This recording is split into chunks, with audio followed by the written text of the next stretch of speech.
Nothing changes instantaneously. In a gradually heating bathtub, you'd be boiled to death before you knew it. Our Father, who art in heaven. Seriously? What the actual fuck? Gilead doesn't care about children. Gilead cares about power. Why does healing have to be the only goal? Why can't we be as furious as we feel? For whatever man sows, so shall he reap. Welcome to Above the Garage. Hi, friends. Welcome to our analysis of Season 5, Episode 3 of The Handmaid's Tale, which is entitled Border. Let's do our round of introductions and dive in. Hi, I'm Julia. Hi, I'm Raquel. Hi, I'm Megan. Hi, I'm Tina. Hi, I'm Ginger. Hi, I'm Kimberly. And I'm Kate. So the episode starts with sad music and the camera's zooming in on June as she looks at an old picture of Hannah. Well, a new old picture. So I guess they were able to recover old family photos from social media, which is really nice. Luke sits with her to ask if she's okay, and June's laser focused on one question. What was she wearing? Luke's got no idea, so she asks Moira, who the fuck knows? And what the fuck was Mark doing with Serena? Which is funny, Moira. You're so naive. When's the last time we saw Serena without Mark? Luke answers her that Serena probably made a deal with the Americans, but June just keeps repeating, what was she wearing? What the fuck was that color? And Moira points out the obvious. I don't know. It's not pink, though. She's not a little girl anymore. So then June switches her laser focus to Nick. Nick was there. I can talk to him. I need to talk to Nick.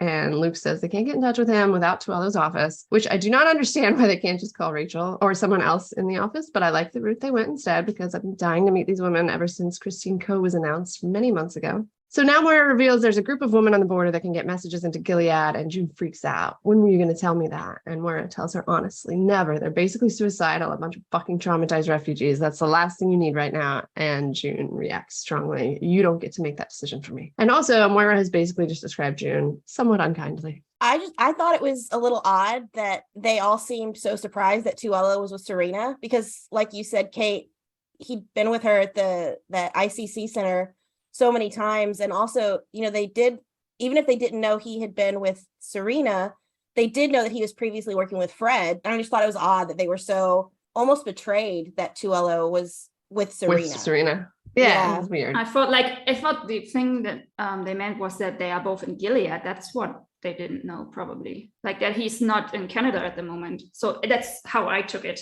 But June said in the last episode, like, how can she go back and forth between Canada and Gilead like this? Yeah, but maybe like if she knew that that Serena could go back and forth, that doesn't mean that Tuello can do the same, because technically he's an American and they could take him hostage, I guess. I don't know. I guess I'm still confused about how they call Nick, because it just doesn't seem like she used Tuello to call Nick to talk about killing Fred in the finale. So like that part was weird to me too. Maybe they did this through Lawrence, I guess. Maybe like Nick was at Lawrence's house and there was just this call, and Tuello didn't really know that Nick's going to be involved in this as well.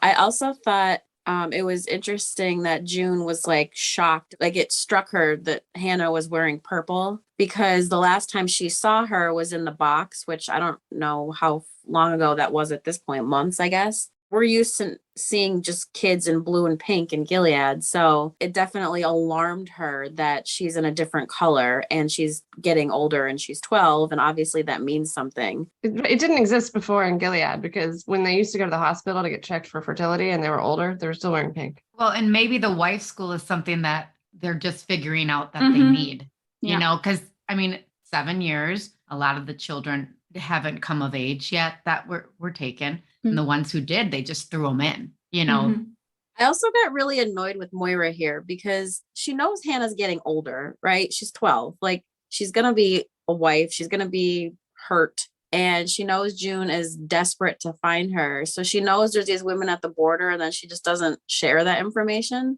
I mean, I understand why she doesn't want June to do that, but I guess I wish she thought of doing that. Or I guess she, like Moira at this point, didn't really see the need to do that, I think, because they just got the information from Nick, and they have Nick now as the good man in Gilead who can help. So, and they can go through the official sources maybe. And so why bring in strangers and involve the Mayday group?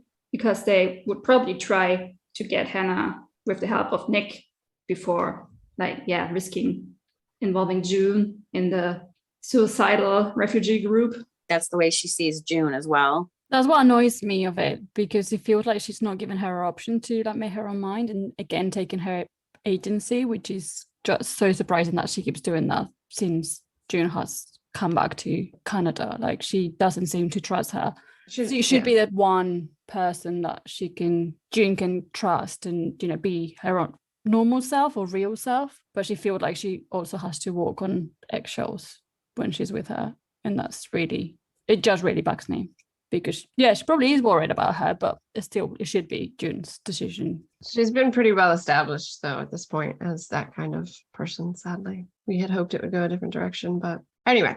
Moira said there were no men allowed, so she and June drive to an empty parking lot where we get to meet Lily, aka Christine Coe. And we're reminded of another floral-flavored rebel, Daisy from Jezebel's in season 3, when Lily echoes her, "You're June Osborne? I thought you'd be taller." Yeah, I get that a lot. Lily asks about the commander she needs to get in touch with. Boston, right? Does he frequent Jezebel's? And Moira gives June the best side eye, waiting for her answer. June looks back at her first and then turns back to Lily and says, just no. Lily says, "That's too bad. We've got a couple girls there." Beth, shout out, may she rest in peace. But there are other options. She expanded her network a bit before the eyes busted her, and then she reveals she's one of the women that June traded for Waterford. Pretty cool. And June lucks out like this a lot. Like with the 5 women in the cages in season 3. Then Lily reels off June's impressive fucking Gilead over resume. And when June says she was lucky, Lily points out that's what women always say when they've done something extraordinary. Good line. And she tells them to follow her as she gets in her pickup. I really like Christine Coe. Excited to see more Lily. Mm-hmm. I like that Lily said that to her to kind of remind her, like, you should be proud of this stuff. And, you are a badass woman. It just makes me sad. Like, she's still we saw that a lot in season 4, and we're still seeing that in season 5, that she's like not, I don't know, she's lost her spark a little bit and her confidence and her badassness. That's because she's living with people that don't really trust her or don't see her as the person that she has become. Right. And she's kind of like put herself back into that box of trying to fit, that mold of the woman she was and pretend to be somebody that she isn't.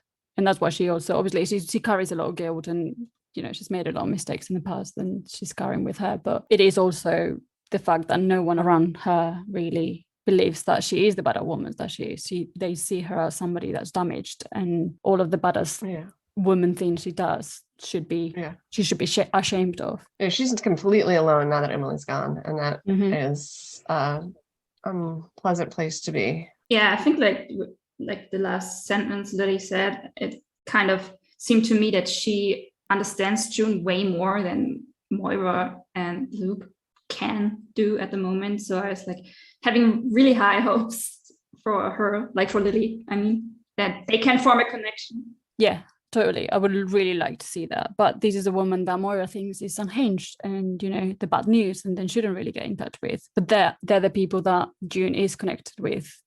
I loved June's little smile when Lily asked if Nick was frequenting Jezebel's. It was like this knowing smile. It's like, no. He did have connections to Jezebel, so. But not like. Right, because he delivered things. Yeah, he did. Yeah, as a driver. I think it's also code to like let her know that Nick is a good guy, and because he's a commander. This is a former handmaid wanting to get in touch with the commander. So I think it's also her letting her know, like, he's not that kind of guy. He's good. He's trustworthy. And I do think it was interesting too that Moira didn't know about any of that either, and which kind of again shows that June isn't talking about Nick with anybody. I thought it was interesting that Lily still has reach to Boston, so like that the whole network actually goes that deep and wide, even though she's already in Canada. Right. It seems like it is actually pretty organized. We always think that it's not, but obviously if they have that type of reach, even going back to 4-9 when Nick was able to contact friendlies in Colorado, I mean, yes, they don't have like a headquarters or anything like that, but they are not as disorganized as we're supposed to believe. I think they are organized. They just are, I guess my favorite word, clandestine. Everything is there it is. Everything is in secret, so we just don't see it. Yeah, I mean, Lily says it later, right? They barely even know all the people in the chain, maybe like they know No. maybe 2 or 3, and then it spreads in all this directions. Yeah. Right. I also thought it was interesting because, yeah, as you said, like she was trying to make Lily aware that obviously Nick is not just a commander, but otherwise, why would anybody want to contact a commander? Why would they use Mayday for it? Like, he's got to be in contact with somebody from Mayday to get to him, because they wouldn't contact Mackenzie, for example, through the Mayday route. So no, they wouldn't. I don't think they would ever contact a commander that they didn't trust, right? Exactly. I mean, that would be jeopardizing everything. Then Serena's receiving flowers in her hotel room. I can't work out the hotel situation in Gilead outside of Jezebel's, of course. Maybe it is in a Jezebel's, but it's like a different floor. But anyway, Tuello's asking her about the family crest on one of the flower cards, and when she replies, he's impressed. Commander Christopher Broderick. Wow, that's a good get. Tuello remarks on how grateful leadership must be for the funeral, and Serena says she's just glad Fred's being given the respect he deserves. And then there's a cute little interaction between Tuello and Serena where she accuses him of spying while he's here. And he smiles largely and lies not at all. I enjoyed that, Sam. And then she kicks him out for fear the Marthas will get the wrong idea about them. He asks if she's worried about her reputation, when in fact I think he should be worrying about his reputation, but he is clearly not. Alas, I think she hurts his feelings a little when she kicks him out. And she kind of looks a little hot and bothered as he leaves. So, question for you guys. I know they have great chemistry, but do you think Serena has any feelings for Mark, or it's entirely one-sided and she just enjoys torturing him? I think she does. Both. Yeah. Yeah, I think also both. I think she definitely there's feelings there on both sides, but she does love to toy with him because she likes to toy with everyone. Yeah, I think she likes egging him on, right? Like, she knew he had ulterior motives in Gilead. She knows he's fishing for intel. She's not stupid. You know, he tried it with her when she came to Canada. You know, she's very cunning and she can see everyone's true intentions. And I think she's using that, you know, to her benefit to try and, you know, goad him on, to be like, I've got your number. You know, she knows what he's up to. Right. I've got another question. Do you guys think that something has happened between them that we haven't seen? No, I don't think so. I think the tension is so high between them. It's like you can Sam and Yvonne obviously have really good chemistry. I think I was reading an interview with Bruce maybe saying that this was almost fueled as well by like Yvonne really liked working with Sam and their chemistry was just so good. So I don't know if they were in fact trying to at first initially go this route. Yeah, but it was so like good between them, I guess. Well, who knows what will happen, right? Yeah. It's fascinating to me, like you were just saying, Kimberly, just the way that like normal actors, human like chemistry will affect a story as it goes on. I think it's really cool. Like even Silka said that in our Shining Girls interview. She said that Lizzie and Wagner's chemistry is what really made it go a different direction than they necessarily would have written, because they got on so well, and I enjoyed that. It's cool to learn this stuff.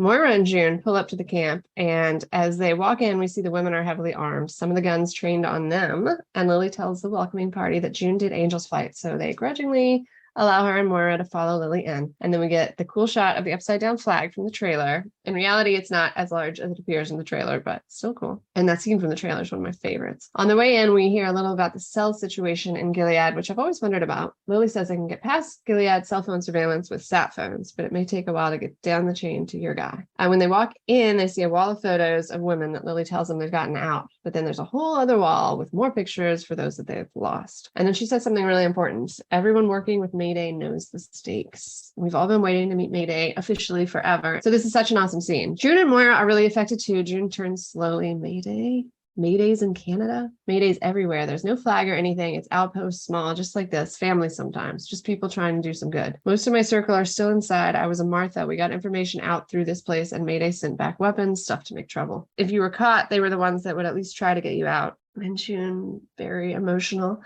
We thought we made it up. We thought it wasn't real. We thought we made it up because we had to. And Lily tells her, well, then you were Mayday too. And June's moved to tears. Lizzie's awesome in the scene, as always. And it's such a good reversal of her conversation with Daisy when Daisy doubted there was a Mayday and June told her we are Mayday. And I also like what Lily said about Mayday knowing what they're getting into, what they're risking, because I hate when people blame June for being reckless with people's lives when those people are all adults that have made their own choices. That was what jumped out to me, that because June feel like, the whole conversation with her and Janine in the milk tank, and Janine was making her feel guilty and making it seem like it was her fault for everything. And it just jumped out to me that like Lily is exactly the kind of person that June needs, because yes, she feels guilty that these women died, like helping her with the Angel's flight and getting out and, her fellow handmaids and everything. But at the same time, everybody knew what was going to happen with that, So like, I think it's good for her to hear somebody who understands the whole Mayday thing confirm to her, like they knew the stakes, Yeah. I like that she said, that Lily said most of her circle is still inside of Gilead, which obviously means that's the roots of it, and that's where like the base is, that's where the starting of everything is. And we don't get to see much of it. We get hints and glimpses. Now we're seeing Mayday Canada, but I really want to see Mayday Gilead. That's home base. There are no flags, right? Mm-hmm. there are no flags. And that's why it's so important that we get, like, I know a lot of people question why Nick wouldn't leave, but it's so important to work from the inside, and not just, obviously people that are in like the commander position like Nick, but even people that are in Canada, in Gilead, that maybe would escape, but it's really important that they're there and they're doing the work in Gilead, because that's how you get people out. You need people there that is connected to the outside world. Exactly. That's where you're going to get your most intel. That's where you're going to help people the most, is if you're there in the thick of it. And so I do hope that they show more of that and Nick's involvement. It just makes me wonder though, like, does Lily or her group have any clue about Nick? June knows that he worked with Mayday since the Boston Globe, at least. I don't know. I guess it's just interesting, because how do they know how to get in contact with Nick? If he's just a random commander who's not in Mayday, like they probably wouldn't want to get in contact with him. So I feel like somebody has to know he's a part of it. Somebody does, but you cannot give the names. Exactly. It would jeopardize everything. So if he's like a big fish, you're not going to know. No. Because that could totally bring everything down. So it would be a very guarded secret. They might not even know that it's a commander. Nick started out, as a driver, and now he's a commander. So they might not even have any idea. No, Lily even says they're sometimes just families, sometimes just individuals. Right. They're not even connected within each other. Like, they don't have a list with all the names of the people. And if June tells Lily, please contact Commander Nick Blaine from Boston, she will do that through her, as she said, through her satellite phones and whatever, but she will need to contact the people she knows, and they will get through him. Yeah, in the area. And maybe there's someone who knows, Nick Blaine, he's the commander. But even though, I think it doesn't really matter to Lily if he's Mayday or not, as long as June trusts him and can vouch for him. And we had that scene with Twello saying that, you've got some sort of talent to being able to pull what you pulled for so long in your position. So I don't think he's that out there. Like, I think he knows a small amount of people in Mayday. As he said, like, I think it was 202 when he said to June that, how hard it's been for me to actually find out where you are. Like, I know he's got really important connections with Mayday, but maybe with a really small amount of people. So I don't think his position is that broadcasted purely because it would be to his detriment. Like, it's important to keep him under wraps and keep him very quiet and underground. Like, we already also seen this, that it's kind of hard, like, to use the channels in season 4, episode 2, when June was looking for a new safe house for the handmaids, and she needed to go to Daisy, and Daisy needed to contact someone, like, and she needed a day or something, because they have their secret, like, ways of contacting each other. And I feel like every single one of them literally cuts connection to whatever who's brought them there. So you don't know where the information is coming from. You know the person that's bringing it to you. You trust them, and whatever's happened, for that people to get that information, you don't care. You don't know about it, and that's why you move the information that way, but you don't know who's brought that information to you. And I think that's the way they keep it going, because if they get caught, they don't know where that's come from. I have one tiny note on the boards. Actually, I like the board with the saved people. I thought it was really well organized and neatly put together. And then the board of the losses was kind of scattered pictures. And I like that Yeah. they had this contrast because the scattered board of the losses was somehow way more personal, I think, because it looked like something I have at home with my loved ones, like just nice pictures of the people who I care about. Not that they don't care about the saved ones, but the saved board was really neatly organized because they are proud of this, you know. And I really like that they have this difference. I noticed that too. Yeah. I like that it seemed like to be like a mirroring of June's, the people she's saved and the people that have been killed, getting the people that have been saved where they are. So I think it was a very nice graphic representation of the way she probably feels about, like, you know, there's the amount of people that have died, maybe because of her or because whatever plan she's put, but there's also the amount of people that have been saved, and they're just as important and they're just as valid. And as you guys said about Lily saying that everybody that had died knew what they were getting into, and it's kind of like getting a little bit of her guilt off her, because people do die, but they knew what they were doing and they knew that they could die. And June herself could have died many times, and she took that risk, and she would have been happy died for it. I think it's an interesting contrast between the way Moira described these women, like being suicidal and reckless, and we're seeing that that's not true at all. Like, they're very organized and they know what the stakes are. They know what they're doing, and they're very cautious, and, you know, they're like an actual army with a plan and strategies. And like, these are the women that June should be working with to help her, because they would keep June from being, you know, as reckless and like spur the moment that she can be. Like, there would have to be a plan here. So like, these are the women that I would like to see June be with more, because they understand. Like, I think they're in the same boat as her, but they're managing their rage a lot better, and they've been probably doing it for a lot longer than just maybe the handmaids that helped June. And they're not doing it just for rage and revenge. No. They're doing it for the greater good. Yeah, and she has a tendency to be very impulsive, and I think they can help her control those impulses and say, yeah, we're going to work, but we need to do it smartly. So I think that's very accurate. Yeah.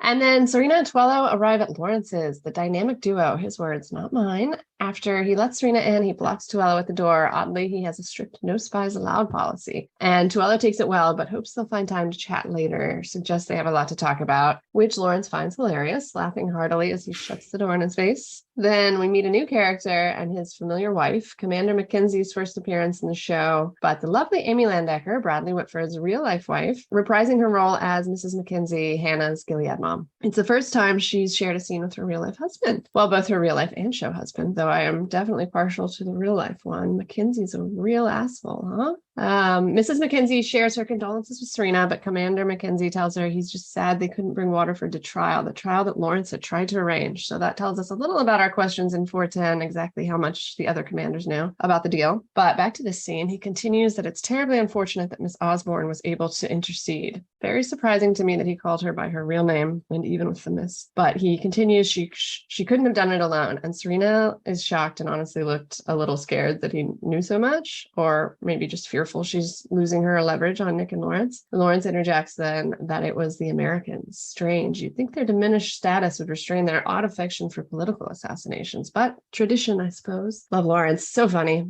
Also funny that Mackenzie runs into Tuello later, who is basically the lone remaining American, so I guess he thinks he killed Fred, or more likely he doesn't believe any of this. But now Nick and Rose enter, and again, Rose, played by Carrie Cox, is absolutely lovely and delightful. Commander Mackenzie agrees, and we are given the impression they're longtime family friends when he says he'd never miss a chance to see Rosie and to meet her new husband. Both Nick and Serena are completely shocked when they clock each other, and Lawrence just happily settles into his favorite chair, very entertained, watching it all go down. The only thing that could improve the scene is his Martha bringing him a bowl of popcorn for the show. Just kidding, it's perfect as is. So then Serena and Rose greet each other, and Serena tells Rose Nick is an old friend, and Rose replies that her husband speaks of Serena with the greatest respect. Great acting, Rose, since she seems to know the role he played in Serena's husband's death. Serena is extremely intrigued as to how they found each other, and Rose jokes that they met a few months ago. It was love at third mutually attended gala, which Nick says he's always enjoyed talking to Rose. To which Mrs. Mackenzie replies, what a lovely thing to say. I couldn't tell if she said that weirdly as if he was just saying it, but she's not confrontational, so probably not. Serena, however, is definitely the suspicious type. How lucky to have stumbled on such a match, as she looks directly at him. And then Rose gives Nick a sweater to give Serena and adorably tells her, I hope you don't mind lumps. I'm still terrible at knitting. And Nick teases her, oh, you should see the first one. Rose jokes back, no one should have to see that. And he laughs. They're cute friends. And then it's dinner time. Too bad we don't get a taste of what his current Marthas look like. I wonder if they're cool like Beth and Sienna. I was just going to say that, do you think that Mackenzie knows that Lawrence helped? Because the way he's looking at Lawrence is very suspicious. Yes, I think I he think knows so, yeah. something went down for sure. I thought that's why Lawrence threw in the American thing, like Yeah. talking about how they're thirsty Yeah. for political assassination to kind of throw him off from that. But I do think he clocked that. The way he, like Mackenzie says, your attempt to do that, and like the word how he pronounces this attempt, it was really suspicious, I think. And we see him afterwards like looking over Nick, so he clearly has Gillian knows that both Lawrence and Nick have lived with this woman, though. Like, even if they don't know the full extent of the relationships, you'd think they would be the first two people to be looked at and maybe follow. Like, yes, like it's the bullseye right on them. Who knows what Fred told the council about Nick to spur his promotion? Like, he lied, definitely. I mean, he must have said, oh, like, my driver is this super loyal guy who definitely deserves a promotion, and probably, like, I don't know, gushed about him. Like, even Price had a really good view of him, so he clearly had, enough to back him up. But and then again, Nick was gone to the front for quite a while, and they haven't seen each other. So to go back to Kimberly's question about, do you think Mackenzie suspected Lawrence? I think, to me, one of the times I watched this scene, I read that more as Mackenzie was letting Lawrence off the hook, by saying, oh, he was going to bring him back for a fair trial. And to me, that said more like Nick was his primary suspect, not necessarily Lawrence. Yeah. That's how I interpret it. And one time I watched it. Another time I thought, no, he's definitely on to Lawrence, which is what's so great about these scenes in the show is every time you watch, you can almost get a different meaning from everybody's lines. So the only reason why I think that he wouldn't is because these commanders are so delusional. They think they're so above everybody else. And I do feel like they do kind of look at Nick like, oh, well, he's just, he's just been promoted. He's very young, doesn't really have the power of maybe even he's a puppy. Yeah, exactly. He just doesn't have the ability to pull something like what he's pulled, which he has done. And again, it's really interesting to see Twello saying that episode before, but I don't know if these commanders would actually pay enough attention to Nick, because I don't think they would see him as a threat. I do think he suspects Nick. Oh, yeah. But I guess I can't tell what's the level that he suspects him. Does he mostly suspect him? Because it does seem obvious that he chose Rose for a reason, because Serena picked that up immediately. She knows how Nick is, and she knows how much he loves June, and she knows like that he's obviously crafty. So like he would have a strategy for picking this wife. And I do think, especially him saying out loud, I enjoy talking to Rose, like that line is pretty confirmation confirmation that it was good to know all the things about Mackenzie that you could have told me. Kate, to answer your question, if Mrs. Mackenzie was honest when she said it's nice that they like talked before they married, I think she was honest with that remark, because like it showed her that Nick showed interest in Rose and looked past her disability, probably. Right. So yeah, I took it as genuine. Especially because you're right. No commander in Gilead would ever really look at a woman and be like, well, I like the conversation. That's what I like about him. Yeah. I was going to just point out too that like it's obvious that Nick is like, he's putting on a show, but he's struggling because like he gives that nervous laugh. I'm like, oh, well, that's obviously not genuine. And like, it reminded me of Chicago. It was so awkward. Oh, it was so awkward. Yeah, and like he turns his head and kind of makes it almost seems like he's like cringing or making a face or something. Like, fuck, this is really hard to keep my composure here. Right. It's a nervous laughter because Nick knows he's being studied. Yeah. I mean, Mackenzie is as brilliant as Lawrence. They're kind of like, honestly, they're like the same. They're so intelligent. They study people. And I think Nick honed in on that. Like, he's like, shit. Yeah, totally. Yeah, he's like, I need to be cool. It was kind of shitty of Lawrence to spring this on Yeah, him. he's just sitting there and lets him get eaten by the big bad wolf or something. Yeah. Yeah. He's enjoying the discomfort. Yeah, it's not boring. Right. No, he really did need that bowl of popcorn to just sit there and observe like the show. When Nick saw Serena and looked really shocked, it was obviously just because Rose was there, right? And Serena's seeing his new wife, because I was just like, you guys have seen each other already.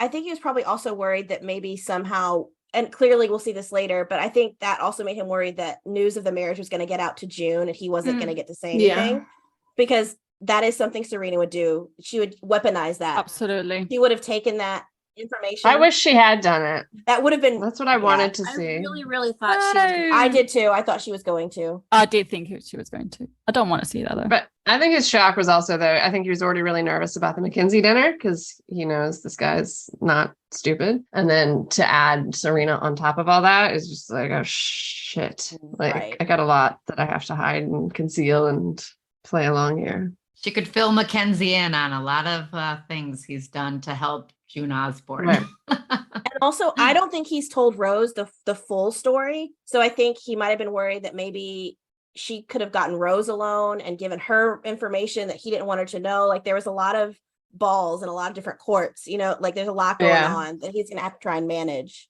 Yeah, I mean, this is very dangerous. So we get to know Rose's name now here in this episode. And again, it's another lovely name of a flower. Love their flower names. We have like the two lilies, like the Off-Glen number 2 who bombed the like New Red Center. And we have obviously the lily in this episode who are both connected to Mayday. And I think this is maybe kind of a nice throwback to remind us of her, like, you know. Yeah, I agree. Yeah. And lily, like the flower lily can mean rebirth. And I think that's kind of nice because, well, they did their thing and tried to change things. Makes sense. Yeah. Then we have Daisy, like the Jezebel, and a daisy can mean new beginning and hope. And now we have Rose, and roses do have, depending on the color, a lot of meanings. So I think like this is kind of a dead end, like friendship, love, passion, whatever. So I kind of researched into different meaning of rose, and I found the biblical meaning. This is really interesting, I think, because roses are associated with mystic roses, and they stand for the Virgin Mary, so the mother of Jesus. And we've seen a lot of imagery in the past episodes, and we came to the conclusion that June is Mary Magdalene. We've seen, especially in episode 409, the connection between Jesus and Nick at the Magdalene Academy. And now we have this Rose, who probably stands for Virgin Mary. And Virgin Mary is kind of, because she's the mother of Jesus, so she brought us the Savior, you know? So I was wondering if it's kind of like a bit of a foreshadowing of Rose's storyline, that she will be the one who like change Nick or make Nick, well, go underground. Yeah, go underground or whatever, do good things. Like she will help him become the savior. Right. Interesting. I did have one more note about Rose. I just wanted to say that I really enjoyed her trying to help Nick. You can really tell she sees him as struggling to keep it together. And the way he just, like, she brings out the present when Serena's mentioning, oh, well, what a lovely match you guys do. And obviously very blatantly hinting at his motivations. She really does seem to try to like get him to stop thinking so much about June and that everybody's watching him. So I thought it was really, really lovely of her to do that. Yeah, I feel like she is helping him. Like when Serena entered and she said, you know, he speaks highly of you. That's probably not true. It kind of diffuses that because yeah, probably not true at all, but she was doing it to help him with Serena, because she must know that they have a difficult relationship. Yeah. And obviously she knows, you know, that people are watching him, and she knows that his connection to Fred's murder. So obviously she probably is worried about him. So she's trying her best to keep him safe, which is really lovely. Yep. Yeah. Now we're with Lydia walking down a sterile hallway at a hospital, and she enters Esther's room first. She's unconscious still from the poisoning. I'd like to ask Zayn if any bodies are made for these episodes or if they're the actors the whole time. But as she's starting to leave, she's overcome, starts to sob, but then goes the other direction and slaps the unconscious Esther hard with a scream. She's so angry. And she walks into Janine's room down the hall. And she's limping. Why is she limping? Previous season injuries, perhaps? Mm-hmm. And in here, she's heartbroken. She's loudly praying to God, begging, apologizing. It's an incredible scene for Anne Dowd. She's one of a kind. But the gist is, I fucked up a lot. I know I've been a horrible human being. Please do not punish Janine to teach me a lesson. I will turn things around, do things differently. When she walks in, like in the room of Esther, and you hear just the monitors, the beep, beep, I was waiting for the Heaven on Earth music to start. I've got so many notes because I know she's meant to be like this conflicted character, but it's just, she's so delusional, and she's the one that's inflicted the most pain on this poor woman from the start. And she's just like, oh God, protect her from what? You like, I can't understand why she's the way she is, because she is the one that keeps putting her in these really awful positions, sending her to be raped when she's already begged for her life, saying, please kill me because I don't want to be doing this anymore. It's really hard because of how abusive Lydia's been, specifically to Janine, like at the Putnam house when she just went like almost killed her in front of people. Like, but they have this bizarrely unique relationship because Janine's the only person that shows her any amount of affection, right? And Janine shouldn't. It's Stockholm syndrome, but she does. It is trauma bonding. But I think I kind of get the sense that she's definitely, it's like she's an abusive parent that's shockingly realizing like what she's done. I think in the past, she had herself so convinced that even though she was hurting Janine and doing all these things, it was for her own good. And she was so deep in her own delusion about, okay, well, I have to be harsh and cruel and abusive, but it's for the good or blah, blah, blah. I'm trying to help these women. But I think now she's finally seeing like, oh, I don't know. I think it's just kind of dawning on her that that's not the way she should be. And I think it's just a slow build up for her, like based on the conversations she's had with Lawrence in the past and the troubles she got in, like after she hurt that handmaid and the aunt back in season, or what was it, 409? Yeah, I think she has actually changed a bit because she's been keeping Janine at the Red Center when the other aunts are giving her shit for it. Like she's trying not to place her. So I think she's changing a little. But I feel like she's treating Esther the same way she treated Janine. So I don't feel like I didn't see her feeling that remorseful of slapping Esther. Yeah, I didn't see that either. But that's what I was going to say before. Like she doesn't seem to be learning from her mistakes. She's only trying to like save Janine because she feels these emotions about her. But she's doing exactly the same thing to Esther and obviously breaking her the same way she broke Janine. So yeah. I think to truly change anything, or herself even, she needs to get her anger under control. Please give Anne Dowd an Emmy for this. Yes. I know. She's amazing. It was, oh my God, I had goosebumps. I had goosebumps. I can't imagine how hard it must be to act in a scene like that where the other actor in it has to lay completely motionless and cannot react to you at all and still sell all of the emotions and do it all by yourself. And she does it so amazingly. Also, every single cast or crew member that we have spoken to at all, like ever, literally, like nobody has not started with Anne Dowd's the most amazing human being on the planet. Like we all just want like Anne's love. Everybody is just competing for Anne's love because she's so amazing and it's adorable and I fucking love it and I want to meet her one day. We talked about how hard it must have been for Joe to play Fred, but it must be really hard for Anne as well. Exactly. Portray such a horrible polar opposite. Yeah.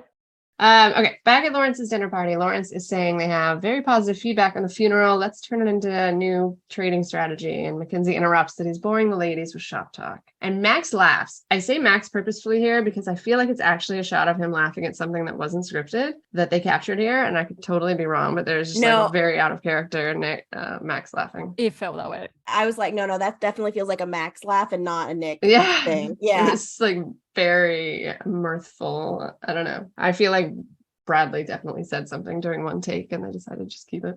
But Lawrence apologizes and says, if it's any consolation, ladies, I bore myself. And Mrs. Mackenzie suggests it's not his fault. Men are not adept at such things. So when you remarry, your wife will handle it. And everybody gets awkward, and Lawrence replies, honestly, I have no plans to remarry. But Commander Mackenzie is a dick about this too, tells him a single man has no place in leadership. And there's just awkward silence all around the table because everybody else at the table is aware of how much he loved Eleanor, and they're feeling for Lawrence. And Nick is uncomfortable enough to like put his hand on his face. And then Serena starts to talk about Agnes, aka Hannah. And Nick's staring right at her. Mackenzie says, to be honest, I came here to talk about our mutual adversary. We'd hoped when Ms. Osborne was in Toronto, things would finally settle down. And you can see Mrs. Mackenzie even is uncomfortable. Nick even risks looking directly at Rose, who understands his discomfort, you can tell. If she was able to, and Mackenzie continues, if she was able to get to Fred, I've come to fear that she will be able to get to our family. I've come to regret my former interventions on her behalf. And then Tabitha interjects, but we would never want Agnes to find out something horrible had happened to her birth mother, to traumatize her like that. So they are showing us there's contention within their relationship about how to handle June. So Tabitha's either somewhat sympathetic towards June or at least cares more about Hannah than revenge. But she knows she's got to balance her stance. So she adds, it's one of God's great mysteries how that sweet angel came from that devil of a woman. And it's fascinating because it almost seems to me that Serena is worried for June here. And Commander Mackenzie says, Agnes is strong. She will be able to understand when she has to. Sorry, his voice is just... June Osborne is a cancer. We have to cut her out. And Serena legit has tears in her eyes. This fucking show, man. What were your thoughts on all of that? When Mrs. Mackenzie was talking about remarrying to Lawrence, all I could think about in my head is, oh, Amy and Bradley remarry each other and they're so happy. And it was just really funny to me that they're like characters are talking about that.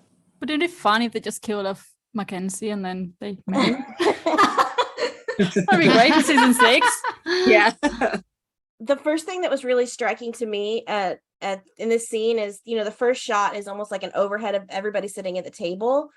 I thought it was really striking how it was almost sat like Nick and Serena were the couple, and because they were across from the Mackenzies, and Rose was almost seated like she was an outsider, which kind of she was at this weird dinner party where everybody at the head of the table kind of had all these secrets on each other. And it almost did feel kind of like Nick and Serena were more the ones that were in that conversation as the couple, because they were the ones that were affected by what Mackenzie was saying. Rose obviously has a little knowledge because she knows about, Nick and June. I still don't think she knows everything. See, I think kind of here, like for me, this scene kind of shows me that she knows more than we think, because the way Mackenzie is speaking to like them about June, like Nick looks at Rose, like I don't know if it was a bit for comfort or like, I don't know, something was up when they both looked at each other. So I feel like she does know a lot. Yeah. I took it more as that he looked at Rose because Mackenzie was kind of spilling the beans that they are the Gilead parents of June's daughter.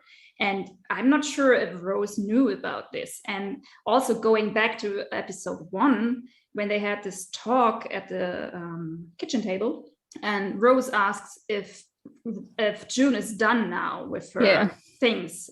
And she sits now here next to Nick and needs to hear that June is not done because her daughter is still in Gilead, is with these people who's just sitting across this table. Yeah. And conveniently, the guy who just helped her kill her rapist married her and sits now on the same table. So I was like, what's the level of suspicion of Rose here now? Like, yeah, I wondered that too. Right.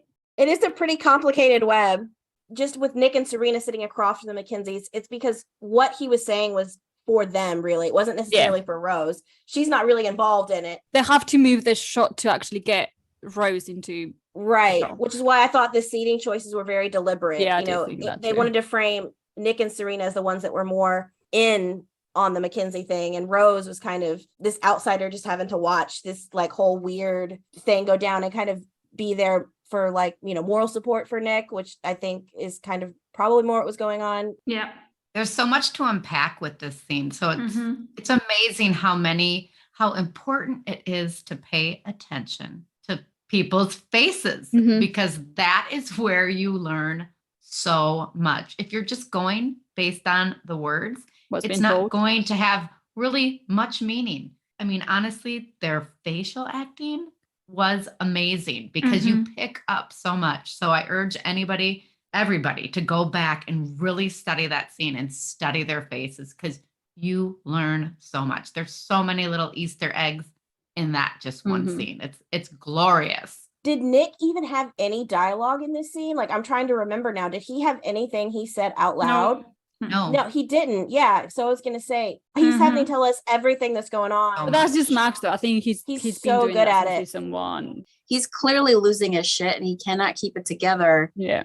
Because I think he really feels like everybody's watching him more than ever. It shows you that he's falling apart, which I think is the trend we've been seeing since 409. Well, actually, no, since the Chicago episode. Because he started losing it then. And then in 409, like when he said goodbye to June, he clearly was a mess and a wreck in a way we've never seen him before. And I think this is just the continuation of everything weighing heavily on it. And now this scary high up commander who has June's daughter, like Nick is seeing how seriously dangerous this is and realizes how fucked he is. And I think he really showed that well here. Love it. Serena, feeling really worried about June. What's going on there? Very notable. Are we talking about? I love how Lawrence is sitting there watching all this happen. Yeah, unfold. Again, we were talking about the layers here. We all like Lawrence is clocking all of this and he's entertained. And I still want to know, like, what is he thinking? Like, does he care that Nick is stressed out and losing it? I think he's worried about June. Worried about June too? Yeah. I think everybody at that table is actually worrying about June as Mackenzie. Yeah. I mean, even fucking Tabitha as Mackenzie. I was gonna say, like, do you think she does? She probably feels guilt over having stolen her daughter, right? She knows she's in the wrong here. But she had that heart-to-heart conversation devil. with June in season 3 where she did show her empathy. So like it makes me think. I think she's changed her mind a little bit. Yeah, me too. She feels like she could get to this. could get to Hannah now more than ever. Yeah, she could be scared. But I do think she called her devil only to appease Mr. Commander Mackenzie. Jason Butler Harner plays Commander Mackenzie, and he's amazing. Yeah. I just want to come quickly back to the if Serena or why Serena had this it's very notable.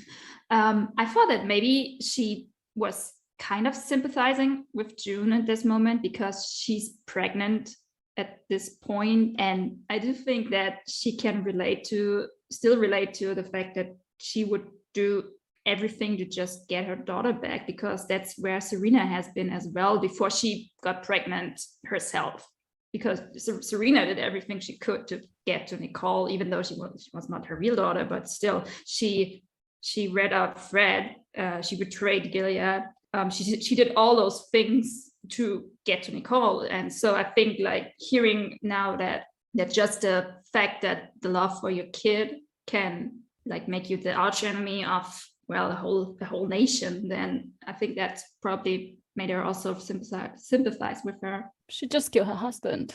Who cares about Fred? Serena changes her mind I don't think Serena really gives too much. She's probably happy. I mean, I think Serena thinks, okay, I'm in Gilead now, so probably June cannot reach me. But that's exactly what they're discussing, though, that they think that she can reach them. That's what the Mackenzies are worried about.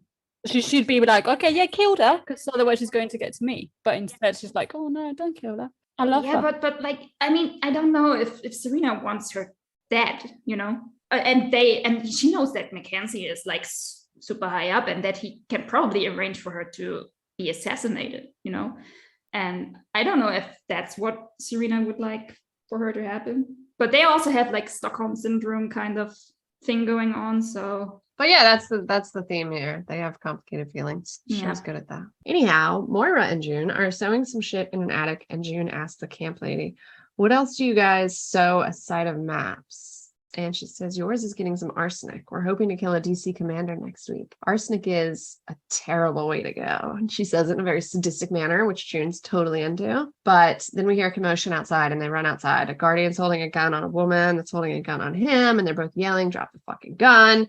You can't remember the code. And thankfully, a girl comes running out of the shadows, and she knows the code, which was crimson roses on the bench look like splashes of blood, which is from a murder mystery by Dorothy L. Sayers, in which a woman is on trial for poisoning her husband with arsenic after writing books with the same storyline, I believe. Anyway, cool arsenic theme.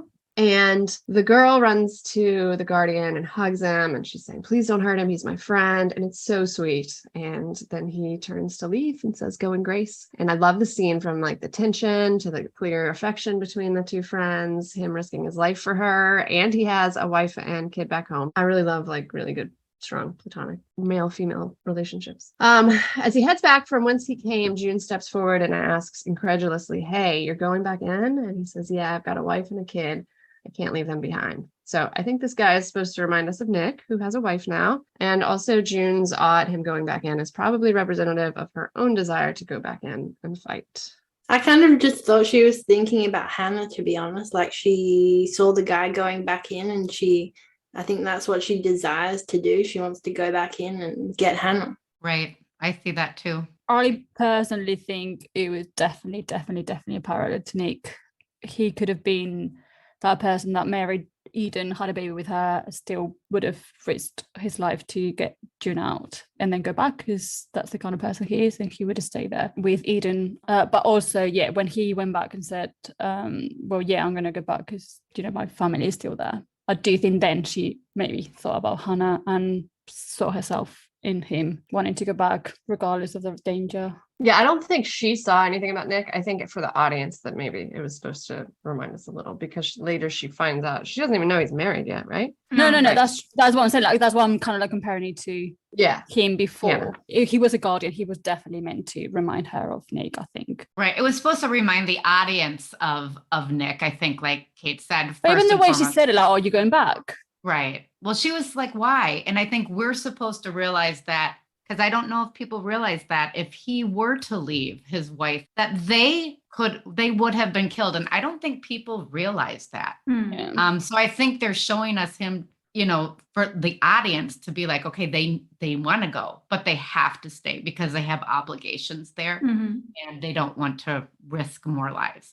They're obligated to stay, not that they want to. And that's what we're supposed to be seeing. I also think this is a scene to set up June's mindset for later when Nick does tell her that he's married, because she's seeing this guardian say, it's foreshadowing. I have obligations. So that's going to be on her mind when he tells her that. Yeah, I think it was for the audience for that. Then we're with Nick and Rose leaving the dinner party from hell. Actually, first we see Tuello and a lighter being flicked, which is a very Nick-esque move. By the way, does Tuello even smoke, or has he just carried cigarettes and a lighter his whole life in the hopes of giving Serena a lighter? Who knows? But he did say that he lit a cigarette, didn't he, in the bar? Yeah, he was kicked out. Yeah, he was kicked out. Yeah, but I feel like that was just he was definitely too. Right. Maybe he knows Nick is a smoker too, and he wants to try and win him over. I just thought like this lighter scene was kind of to set the tone and to bring us back to episode 2 when we had their scene starting with Nick like lighting his smoke, smoke and yes. in his car. Noir film, yeah. That's their theme now, like meeting in the dark in the middle of the night. You can barely see anything. Little light of a lighter, a barely lit gazebo. Yes. Nick asks Rose if she can give him a minute. They're leaving, but he wants to say something to Tuello quickly. She says, sure, be careful. And he says, hey, to Tuello the way he does to friends. And he tells him, hey, I'd like to be the one to tell June about Rose. Tuello asks if he's given any other thought to their other conversation, but Nick says, no, I can't do that right now. But it does look like there's something else going on behind that. The first time I watched it, I was just disappointed. And then the second time I watched it, I was like, all right, there's more going on with Nick right now, I think, that we're not seeing. Let's hope. And then Mackenzie walks up right then and asks if those two have a lot to talk about. And Nick quickly says no. Mackenzie tells him it's disrespectful to leave your wife standing out in the cold, and asks Tuello if he can excuse them. And then the music gets dark. Rose's father is an old friend, Commander Mackenzie starts. I certainly hope the High Commander Warden's position had nothing to do with her appeal for a young commander rising through the ranks. For the record, this sentence confused me because it depends on whether appeal is a noun or a verb here, whether it was Nick or Rose. This sentence really confused me. I messaged you and I was like, what the fuck did he just mean? I have no idea. Yeah, because literally it could go either way. I don't think they intended it that way. Maybe they did, but it could mean she wanted a young commander, or that her allure to a young commander. Anyway, Mackenzie's accusing him of something and telling him he's watching him. I'll keep an eye on you, son. Make sure you treat her right. And then after he leaves, Nick says, fuck. So I definitely think there's more going on here. You guys? It stood out to me that he would say no about like now is not the right time because of this dinner party in particular. I mean, first of all, Nick does not trust the government. So he's always going to be cautious. But this dinner party made it very, very clear to Nick that June is in danger and Mackenzie is a scary MF who is out for her. And so I think he feels like, first of all, he has Rose and doesn't want to leave her in harm's way by leaving. But also, if he leaves now, and Mackenzie has it out for June, Nick won't know what Mackenzie is up to and he won't be able to protect her. I thought Tuello was offering him to stay in Gilead a bit longer and Correct. work with him to get secrets, right? He wasn't asking him to go then. Yes. 100%. Yeah, he has to stay for a period after accepting this deal. So he's not, there's no question of him escaping right now. That's not that's not on the table. It's, will you work for us and spy? And I think at this point, he feels like he's been far too watched to say yes. Right, I agree. I think probably we all agree that's why he's saying not right now. Or he's got something else going on. He does actually say that, right? Not right now. Yes, he does. I not can't right do it now. right now. But he also says he can. So that doesn't mean he doesn't want to. Of course there are other things. Yeah. There's more work to be done. Rose told him to be careful before he went off to talk to Tuello. So she knows that he's going to be talking to Tuello. I think she meant be careful. Don't let anybody see people you. are Like the watching commanders you. here. Yeah. Yeah. I guess it could be seen either way. Be careful talking to Tuello but I think she meant just, be careful. Don't let anybody see you do this. I think it's nice how much she genuinely cares about him. Like you can tell how much she cares about him. And Like, I don't know how much she knows. I still don't know why he would tell her so much, but she definitely does know a lot. She does, which is so odd because Yeah. she even states they've only known each other a few months. So it's, Something I thought that was interesting was the way the camera work was done on the scene. So, Nick tells Rose to wait and he approaches and we go in close for a second while he's telling Tuello he wants to tell June about Rose. It's kind of an innocent conversation. But then we come back out. We come back out far when Tuello asks Nick if he's thought about his deal. And we come back almost to where he was standing with Rose. And it reminded me a lot of somebody eavesdropping or like hearing something they weren't supposed to. Just somebody is trying to uncover what's going on in that gazebo. And I don't know if it was supposed to be like Mackenzie Rose or overheard it, Mackenzie. Okay. or Rose overheard it. But to me, it's like somebody is onto him is what it felt like to me. Like somebody is heard something they weren't supposed to. My concern is not that necessarily Rose would use it to hurt Nick, because she does seem to genuinely care about him, but that Mackenzie might try to use Rose to get information about Nick.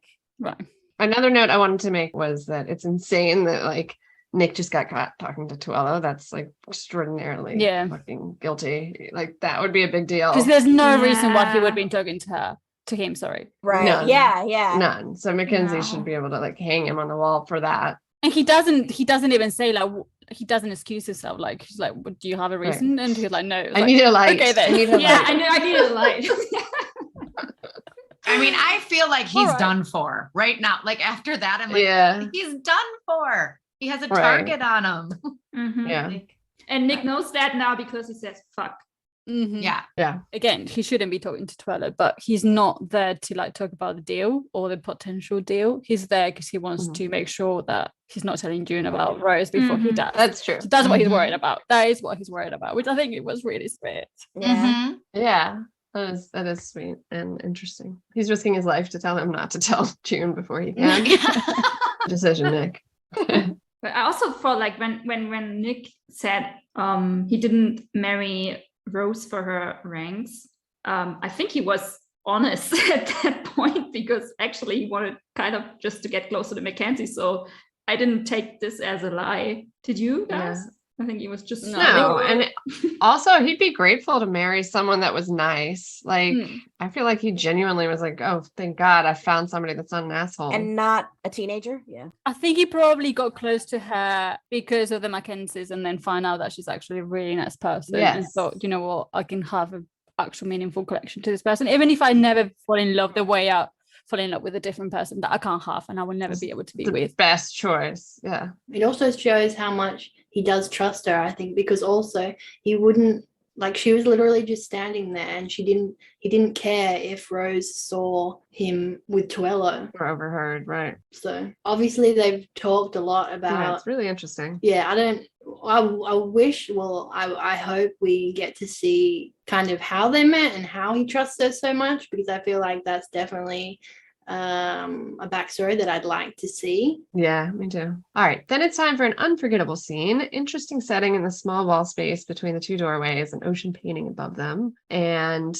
Serena and Lawrence are just winding down after the dinner. Serena says Eleanor was quite the presence. The house must feel very empty without her, and he agrees it does. And then she says, I always liked her. And he replies, can't say she felt the same, sorry to say. And such a genuine chuckle afterwards. He really entertains himself this season. Serena appreciated the joke too. Women have never been particularly fond of me. Interesting in a season so driven by the relationship between two women. But Lawrence sarcastically responds, I can't imagine why. And she doesn't laugh this time. She takes it in. She did fuck over her entire gender. So, but then he's kind, looking at her finger, and tells her Fred shouldn't have done that to you. And this time she doesn't defend it. Then Lawrence says he's a weak man, overcompensated for toxic masculinity. My students love that term before. And she admits that she's beginning to wonder if it isn't a blessing that he won't be around to father her child. I loved him, but a child needs a strong man to lead him, and Fred made so many mistakes. Lawrence says he's sure she'll have better luck next time, and Serena points out Mackenzie's right. An unmarried man in Gilead has limited influence. What is going on here? Lawrence is picking up on the same vibe. Marrying for power doesn't always work out well. Depends on the marriage, she said. And then she grabs his hand to feel her baby kicking, and he looks like he's melting, promises to protect her and her child, and laughs as he feels the kick. And the scene ends with his hand on her stomach as the camera pans out. And I still do not know what I was experiencing there. It was like an out-of-body experience, and I watched it thrice. What did you guys think? God. I really don't even know. I honestly think he was just playing it. I don't think he thought it was great. I think he was doing what he knew Serena needed. I think he was disgusted. I think he was like, I don't want anything to do with this baby. He was playing it for Serena. Like, because he knows Serena knows. He has a target. So, she knows. And so he's like, we'll protect you to save his butt. Really? Right. He was playing Also, it. please leave me alone. I'll protect you. Yeah. Please. Yes. I'll please don't make me touch you again. Right? Is that what you got? Totally. It delighted me when Serena took Lawrence's hand to put on her belly to touch the baby, and Lawrence is like, oh, Serena kind of forces him over the chair. It cracked me up. Just him going, whoa, what the fuck? I do think Lawrence deserves better than that, but I think they would make such a great couple. Very interesting. Not as romantically, but I think they'd be very interesting. The way she picked up on Nick's motivation to maybe get close to Rose was really interesting, because I feel like that's kind of Lawrence's radar. That's what he does. He can read people very well. Serena tried to manipulate him. Oh yeah, the way she did with her. She did. She manipulated her husband now. Yeah.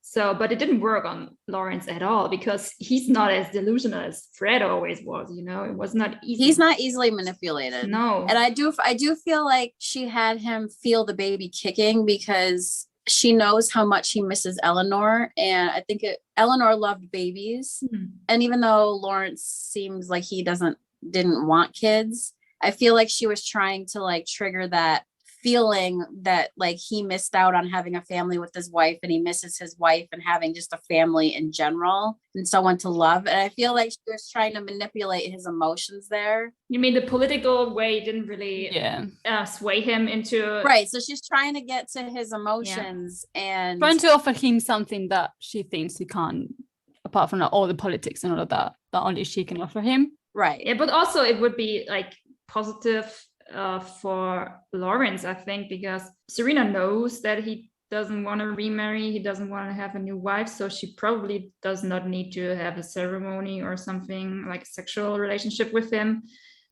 so they were kind of both protected from this kind of way of living in Gilead. She still thinks that she's going to go back to Gilead and they're going to force her marrying somebody else. And I think she feels, okay, well, maybe this is good. Yeah, and he doesn't actually want the same thing. He doesn't want to remarry, at least. And if he gets a wife that is very, faithful Gilead ways, he needs to, do something with her or have a handmaid, and they probably do need to do the ceremony, and he doesn't want to do that.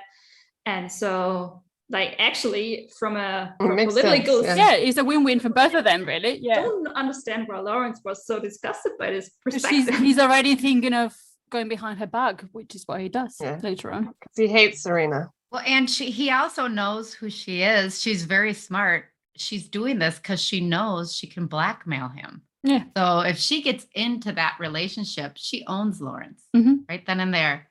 And Lawrence knows that. So that's why he's like, oh, hell no, I'm not biting that. No, thank you. I'm too smart for that move, lady. You're not manipulating me. It would have been so great to see Twilla's face, though, if that went ahead. Yeah.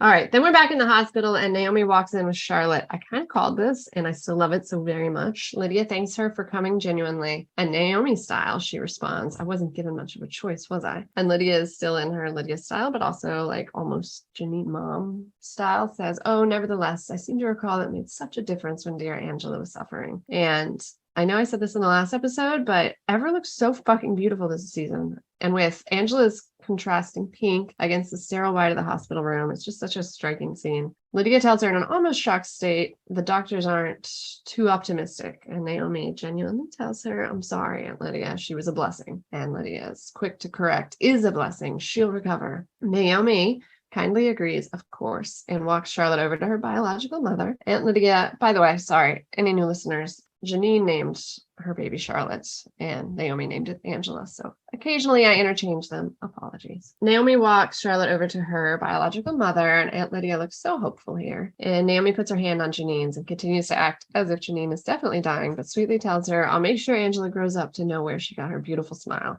and her sweet nature. And Charlotte's hand is on Janine's too. And holy shit, Ever and the Charlotte twins. It's such a beautiful scene. I love this scene so much. When she puts her little hand on Janine's hand, oh my god, that cried my eyes. I know. We're just such a reminder of the skin to skin scene when Janine basically saved Charlotte. It was just so sweet. And it kind of felt like she was trying to like save her too, like just by touching her and feeling her mom. It was just really sweet. I love it so much. I think it's really lovely that Naomi agreed to it. She does care about Janine and she cares about her daughter knowing about her mom. So I think I do love her soft heart and that she showed that here. Yeah, me too. I think the most interesting thing to me, because I always like Naomi, but she complains to Serena a lot at the beginning, like she doesn't really seem to care about the baby that much. It's more like a status thing for her.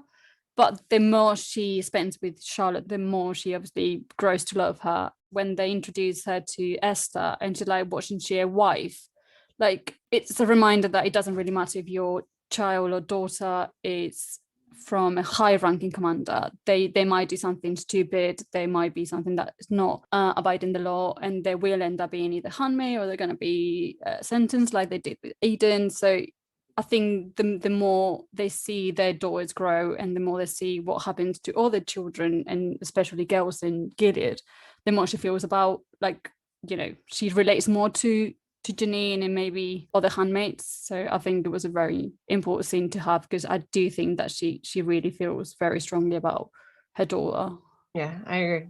Then Tuello and Serena are doing the cliche walk to the hotel door. I don't mean cliche in a bad way. I should probably find a better word, but it's like the perfect vehicle for this stage of their relationship. And he jokes about thanking her for a lovely evening, but he'd be lying. And she laughs and apologizes, saying she thought they'd at least find somewhere to wait inside. They're both smiling. They both enjoy each other's company. And Tuello confirms he didn't get time with Lawrence that he'd hoped. And then he comments on how interesting it's been being here, seeing this country he studied from afar for so long. When she asks what he thinks, he says, well, it's what I expected. Surface level beauty papering over a stunning amount of hypocrisy, which, LOL, immediately struck me as describing someone else in this mostly empty hallway. Mm-hmm. But back to Gilead, she says it's a shame he can't see all they've done right here. As she opens her hotel door, he says goodnight, but as he turns away, she invites him in to talk. And his face, oh my God. And then the way he hurriedly shuts the door when he gets inside, obviously thinking this is about to go differently. He asks if it's something that can't wait till they get home tomorrow, and she takes a beat before crushing his poor silly heart. I am home. My place is here. So many things I want to accomplish, which is completely insane, but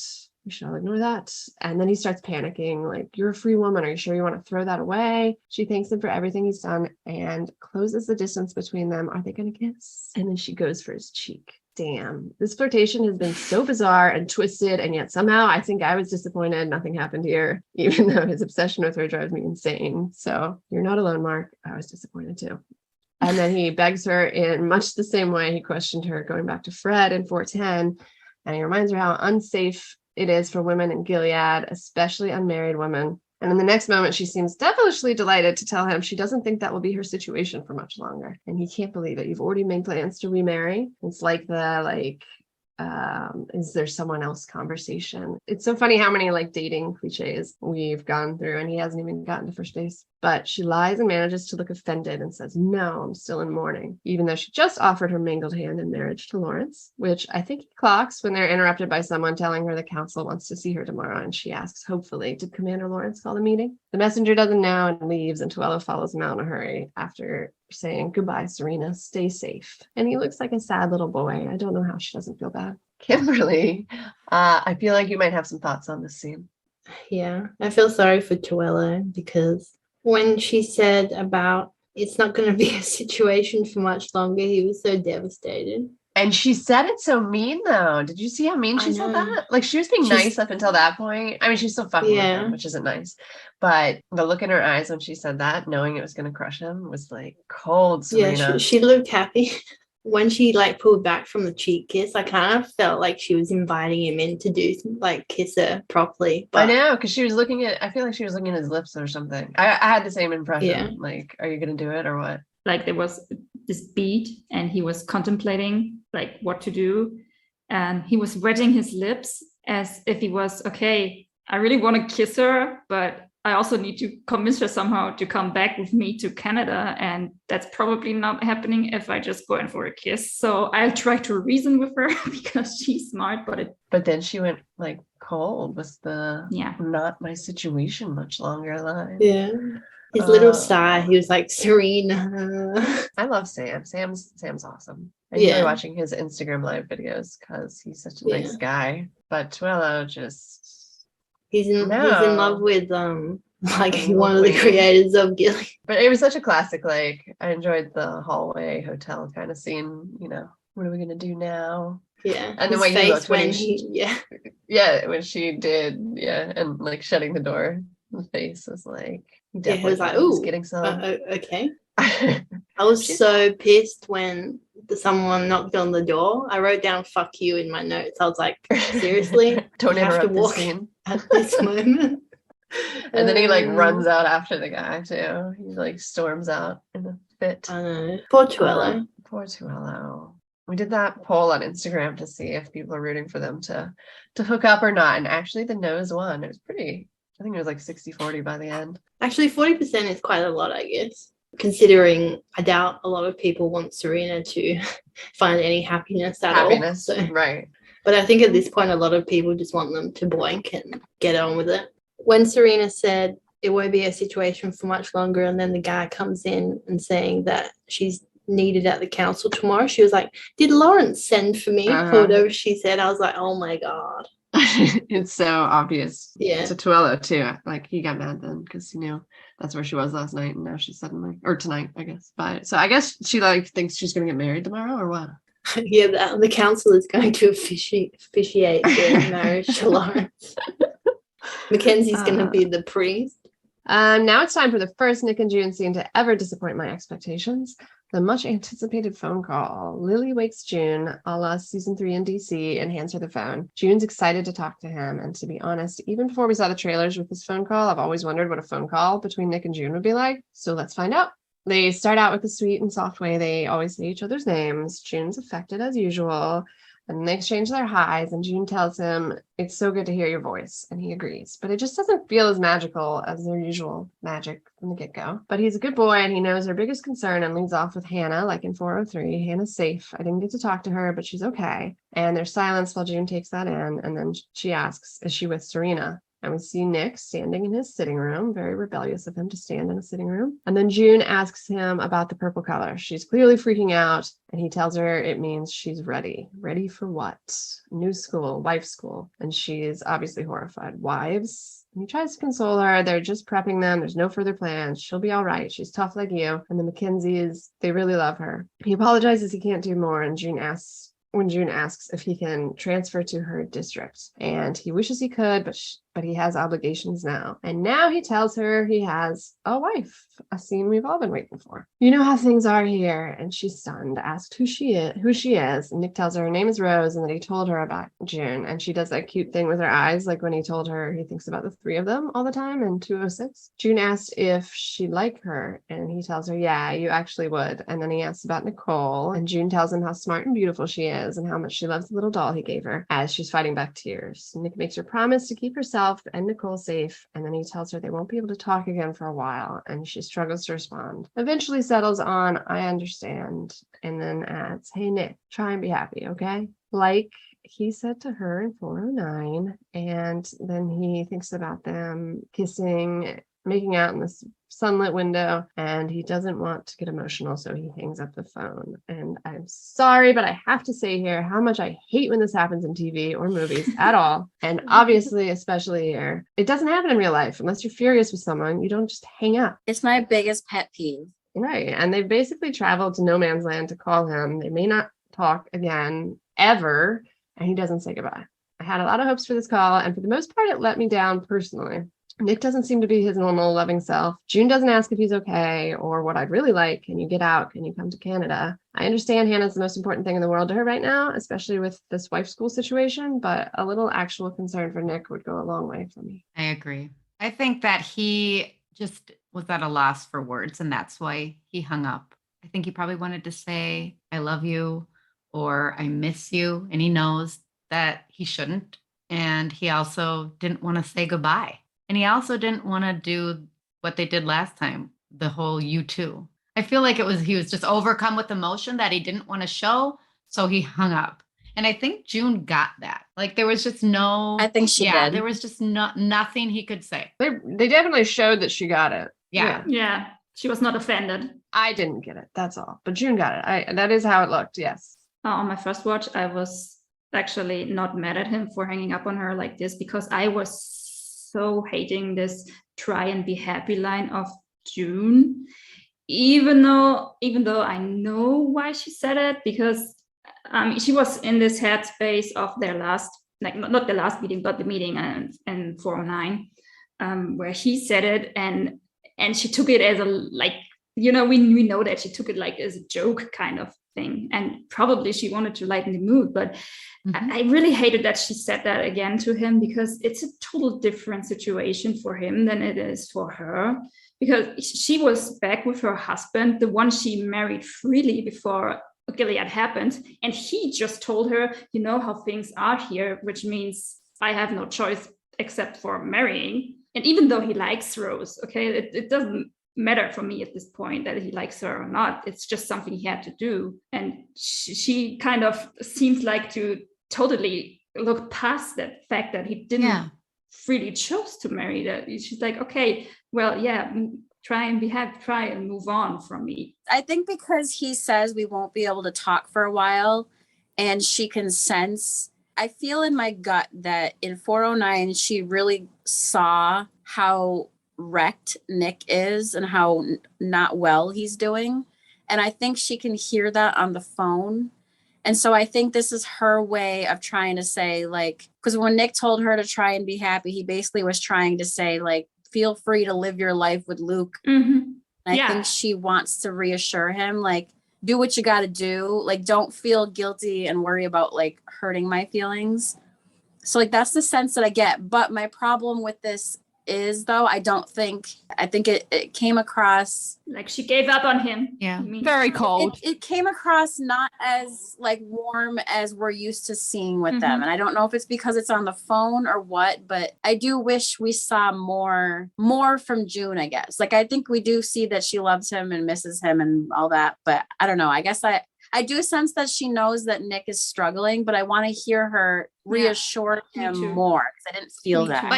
But try and be happy in 409 was actually, he was honestly wanting her to find the happiness there.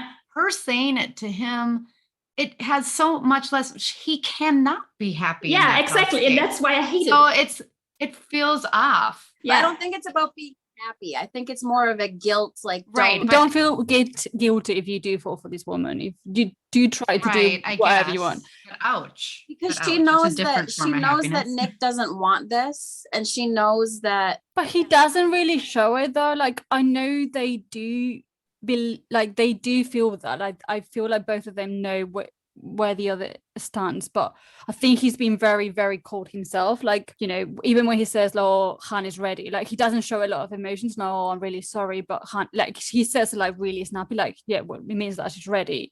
I think he's trying to very compartmentalize herself, like what she did when she first arrived in Canada. So I think he's doing exactly the same thing that she did. Both of them are trying to very hard to move on from each other. We're not really going to be in contact with each other. I am married, you're married, you're going to move on with your husband, I'm going to move on with my husband, with my wife. What's the point in saying, well, I miss you so much, I think about you every day, I'm thinking about you right now, I can't be happy, goodbye, maybe see you sometime. What's the point in that? What are they going to achieve with that? Just feel miserable and just go back to what Rose and Luke, like they are trying very hard not to feel that way. And I do feel like there's going to be a lot of, where they don't love each other, which I don't think is true, but they are trying not to love each other. And that's where they stand at the moment, and that's where they are, and they can't be together. So he has to deliver her terrible news about Hannah, which he doesn't want to do. He has to deliver her terrible news about a wife, which he doesn't want to do.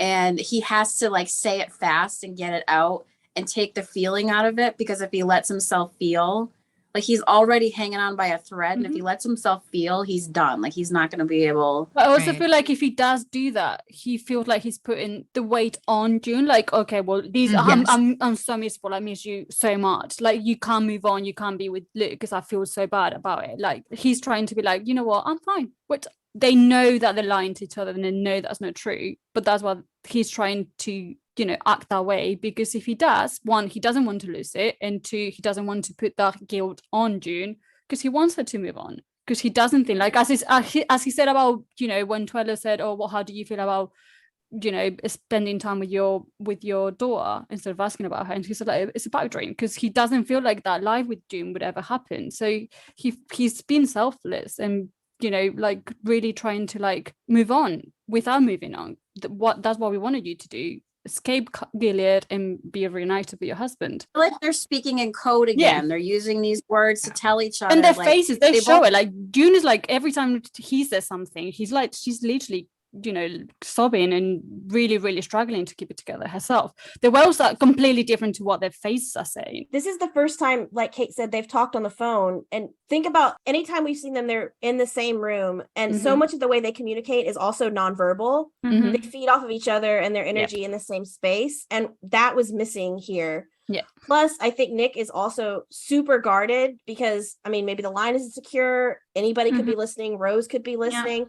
And also, Mackenzie just put the fear of God into him. So I think there's a lot of reasons he was not, you know, not only is he very emotional because he's talking to June and he's trying to keep that in check, but also there's all these outside factors that come into play. And I think like the reason why he cannot, or he said he cannot talk to her for a while, is Mackenzie and nothing else. I agree. He's afraid that he's coming, that he really has like, that he finds out, if he's not already knowing, but if he's like proof that he's in contact with her, then he's done for if he does that. And there's such like a desperation and fear in his voice. Like he's basically telling her, I need you to tell me you guys are going to be safe, because I know you're not safe. So like, it's sad how opposite it all is. Like it's just not hopeful this time. Now we're in the hospital room with Lydia waking up, only Janine's not there. Her bed's empty. So she jumps up and runs into the hall demanding, where did they take her? And Lydia finds her outside in a wheelchair. She's made some improvements and they thought some fresh air would do her good. She doesn't look amazing, but all that matters is she doesn't look dead either. So it is lovely that this Charlotte meeting did exactly what Janine did when she came to Charlotte's room and brought her back to life. Janine has 9 lives. She's a cat now. I mean, totally crazy. Then Serena is waiting for the council in the light of the windows when you hear Lawrence hurrying in, and she catches him and asks him if he was the one that called the meeting, and he's not acting the way she wants him to. She asks him if something's the matter, says he seems different from last night. And he asks her, Serena, do you have some kind of expectation from me? She says no, but clearly she did. She thought they were to be married. And he just says, I'm sorry, Serena, and then goes into the council. She follows. Inside, Mackenzie's in the middle, and this is apparently the High Council. Have we seen the High Council before? Lawrence is on it. Congrats. And I guess Rose's dad, Commander Warden, should be here somewhere too. Anyway, Mackenzie says they've given her future a great deal of consideration, and she looks terrified. So he says, no, it's good news, which it's not for her because she wanted to stay, which is insane, but whatever. Anyway, they want her to be ambassador for them in Canada, and Lawrence looks super sad and like he actually feels bad. She clarifies, so you won't be making a place for me here. And Lawrence speaks up now. A pretty accurate line. You're an unusual woman, Serena, and we don't have the proper infrastructure for unusual women to live within our borders. I like that line. She's upset, but she rolls with the punches and starts demanding things while she can. A staff, a budget, protection from those who would hurt me and my baby, aka June. Lawrence agrees, and Mackenzie tells her not to worry. Leadership is very invested in making this a success. I like it was like a parallel to 405 Chicago when Nick meets with Lawrence at the entrance of the council, and both of them are going to be completely blindsided by Lawrence, and he's clearly a lot more smart than both of them. Than both of them. Yeah, good call. I like that. It's exactly the same. Yeah. Yeah, I had the same feeling. Yeah. Also, like Serena was like bathing in this light at the beginning, so like she was hopeful. Kind of like she has like super high expectations, and then she's inside this dark room and everything falls apart. Yeah.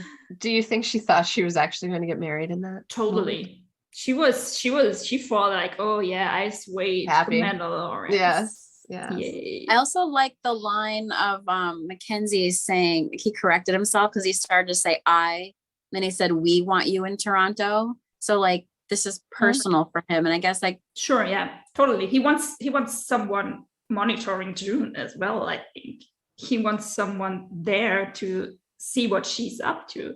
Serena could get to June. I felt like they were giving her like a smaller role, like to keep it content. If she does go back to Gilead, she does have a lot of secrets. Well, not maybe secrets, but she can spill a lot of beans. Like she knows, like, they're trying to project this amazing image of Gilead, of like the Handmaids are not raped, and they're just there by choice. But she knows a lot. She knows how things work in the background too. So I don't know, they're just trying to keep it quiet and happy and just giving her a lesser job. They're placating her. Yeah, exactly. Yeah, but also she has like they know that they had followers, right? That the Waterfords had followers in Toronto. They want no sanctions anymore. That's the goal. And if Serena can help achieve that by being pregnant from a Gilead wife who is living freely in Canada now. So, maybe Gilead is not that bad. Right.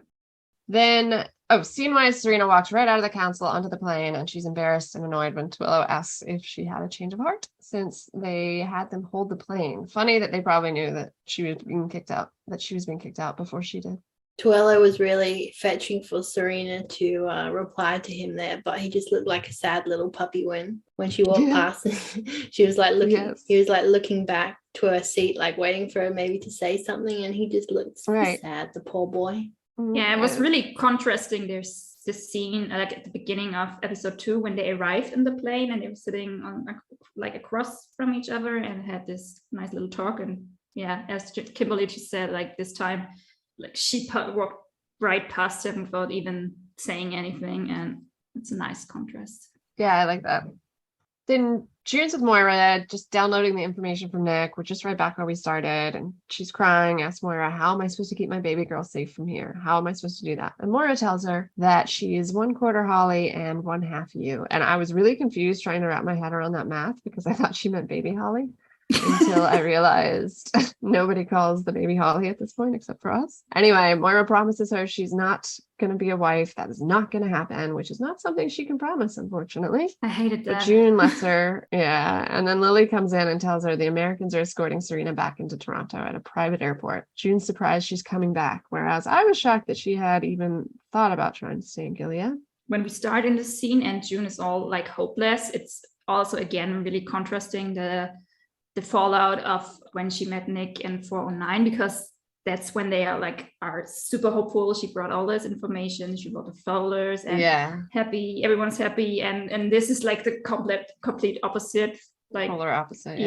And another thing is because like the image that June was sitting in front of this rescue board, like the board with the rescued people, I thought was really interesting because she was looking at that picture like in the earlier scene, and I think it kind of underlines that she's hoping to have Hannah on this board at some point. Oh yeah, that's a good point. But now it looks really, really, really bleak. Like there's no way that Hannah will come to this board very soon, and I think that was nice touch. Like just had one more note about this. Like I really do enjoy that.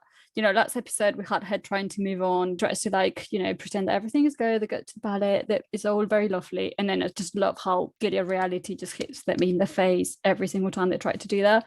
It doesn't align with what is going on and what's going on with Hannah. Like Hannah is running out of time. Maybe it's this year, maybe it's in a couple of years, but we have a very short time frame where she's going to get married to somebody, she's going to be raped at a very young age, and her life is going to be completely destroyed. So for them to be playing house and doing whatever they do, it's just so silly. And I love how they show it. Just shows that every time they try to pretend that is not happening, it just hits them in the face that is happening, and that is going to keep happening until they do something about it.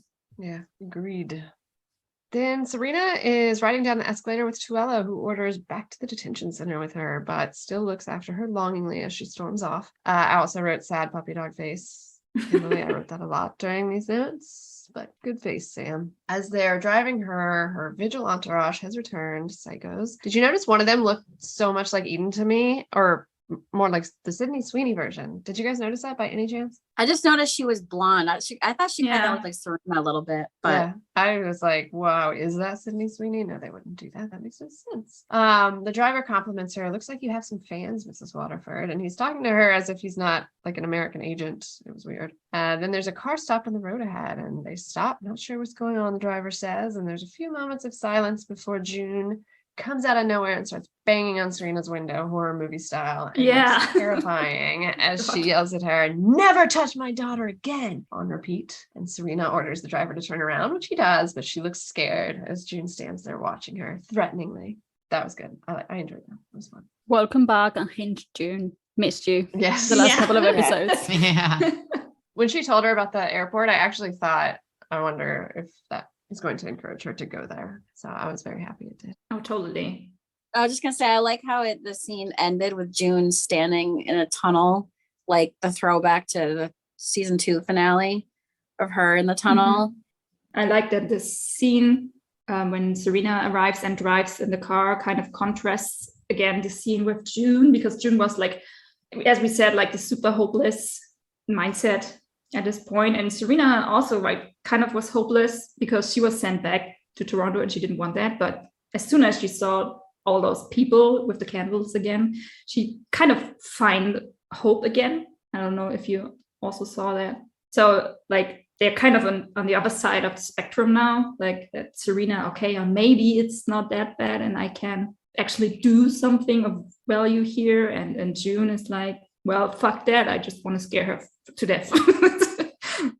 Okay, I think that's a wrap on our analysis of season 5, episode 3 of The Handmaid's Tale. Come back next week on Wednesday to listen to our analysis of season 5, episode 4. Come find us on social media. We post stuff every day, new stuff on Twitter, Instagram, Facebook, etc. Look for Above the Garage. Thanks for listening. Bye, guys. Bye, guys. Good night. Bye. Sweet dreams. Bye.